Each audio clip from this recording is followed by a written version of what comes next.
Olá, aluno! Então vamos dar continuidade aos estudos que vinham sendo feitos em sala de aula. Por conta desse problema que a gente está vivendo, estamos gravando esses roteiros para que você possa dar continuidade ao que vem estudando. Você já ouviu falar de Marco Polo? Ele foi um veneziano que nasceu na metade do século XIII, mais precisamente no ano de 1254. Nesse período, parte da Europa estava passando por profundas transformações, principalmente a região norte da Itália, justamente a região em que se encontra a cidade de Veneza, a cidade em que o Marco Polo nasceu. Então, eu vou pedir para vocês lerem o documento que inicia o capítulo 3 e responder ao questionamento. O que levou esse navegador, o que levou o Marco Polo a ser um homem diferente para a época em que ele viveu? Depois que você fizer a leitura desses documentos, eu vou pedir para você retornar ao vídeo. Você deve lembrar que durante a Baixa Idade Média, o comércio na Europa experimentava um momento de renascimento, um momento de expansão, depois de um período grande de retração, impulsionado, entre outras coisas, principalmente pelas trocas que a Europa realizava com parte da Ásia, com a Península Arábica e também com o norte da África. Você também provavelmente lembre que nesse período começavam a se formar os Estados Nacionais modernos, o que vai levar a uma reorganização europeia. Então, a organização desses Estados Nacionais modernos vai levar a uma centralização de poder. Lá na Idade Média a gente tinha os feudos, tinha a pulverização do poder, e com o passar do tempo, esse poder vai se centralizando numa pessoa e dando origem aos estados, aquela formação que vai levar depois ao absolutismo, um assunto que a gente vai ver mais para frente. Mas antes que tudo isso acontecesse, outras mudanças impactaram a vida na Europa, nessa Baixa Idade Média. Entre essas mudanças, a gente pode destacar algumas que foram bem negativas. A fome, causada por anos sucessivos de más colheitas, de problemas climáticos, o que levou a população a ficar com a imunidade um pouco mais debilitada. Isso facilitou que se alastrasse a peste negra. Então é algo bem interessante, né, fazer um paralelo com o que a gente está vivendo atualmente. Essa peste negra foi uma doença que afetou boa parte do continente europeu, matando entre 1/4 e metade da população, dependendo da região. Então foi algo bem grave, algo para o que as pessoas não estavam preparadas, diferente daquilo que a gente vive hoje. Apesar de a gente estar passando por uma epidemia bastante grave em várias partes do mundo, hoje a gente tem bem mais conhecimento, sabe coisas que pode fazer para evitar que essa epidemia se torne ainda mais grave, como coisas que provavelmente já foram passadas para vocês, como lavar bem as mãos, evitar o contato, permanecer em casa. Mas mesmo permanecendo em casa, é importante que a gente continue estudando. Então, outra mudança, outro acontecimento bastante importante da Baixa Idade Média na Europa foram as revoltas populares. Revoltas que eclodiram justamente por conta desses problemas que as pessoas estavam vivendo. Essas revoltas aconteceram tanto no campo como na cidade. E como se não bastasse, a gente ainda teve a Guerra dos 100 Anos, uma guerra que durou um pouquinho mais de 100 anos entre França e Inglaterra, em que esses dois reinos que estavam nesse processo de centralização brigavam por territórios. Então, se você se recorda do que estudou sobre esses acontecimentos e seus impactos na vida cotidiana europeia, faça a atividade da seção Organize as Ideias, que está na página 30 do seu livro didático. Então, agora que você já fez essa atividade que está na página 30 do livro, na página 31, você vai encontrar um fragmento de um texto do historiador Fábio Ramos.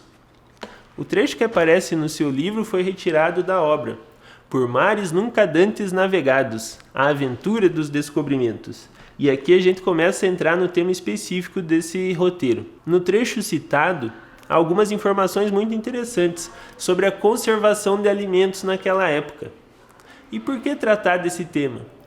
Porque se você já viu alguma vez, bem lembra, os produtos mais buscados pelos comerciantes europeus eram as especiarias, algo que a gente pode chamar de temperos.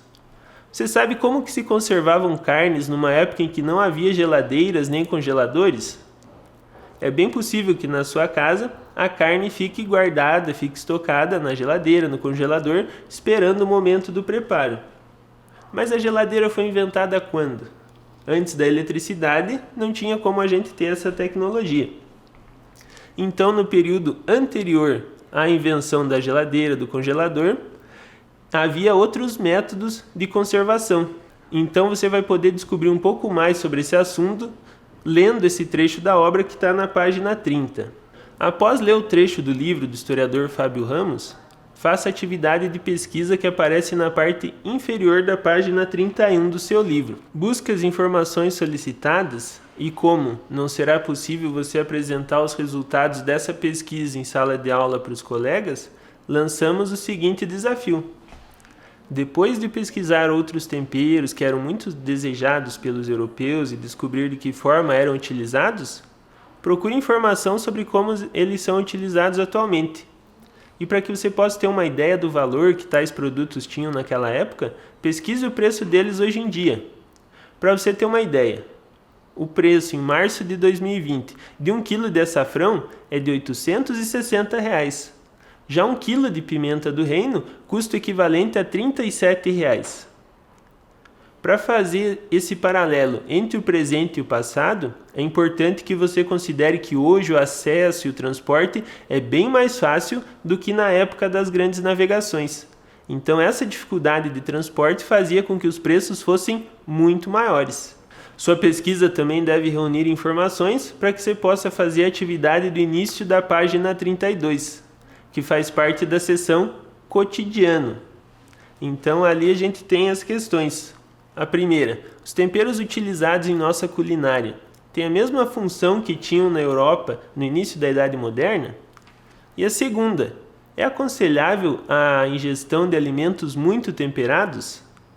Além dessas, coloco mais uma questão para vocês. Por que hoje a gente pode consumir alimentos um pouco menos temperados do que no período de início das grandes navegações? O comércio dessas especiarias todas e de outros produtos, como seda, perfumes e tapetes, movimentou não só a Europa durante a Baixa Idade Média, mas toda a região do Oriente Próximo e do Norte da África.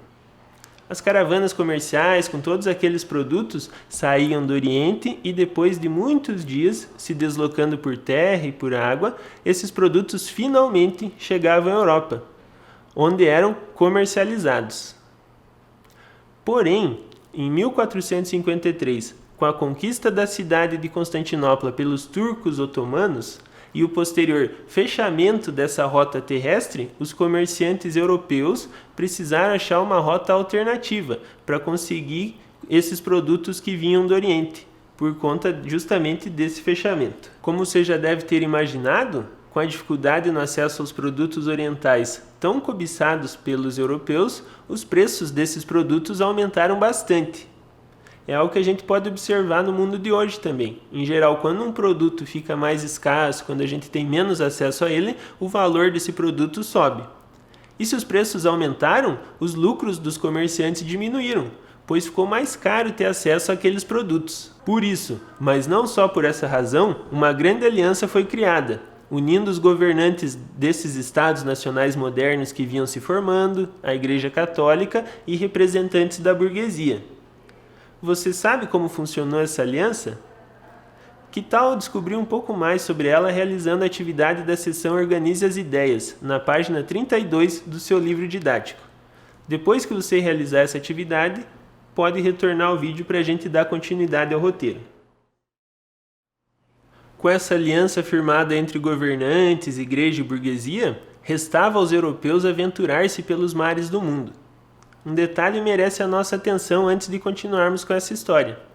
Os mares do mundo naquela época não eram nada além do mar Mediterrâneo, o único realmente bem conhecido pelos europeus. Aliás, o mar Mediterrâneo era conhecido como Mare Nostrum, que em latim quer dizer o nosso mar, o mar pelo qual a gente tem algum conhecimento. No caso, o mar dos europeus. Aventurar-se pelos mares e oceanos do mundo significava ir além do mar Mediterrâneo.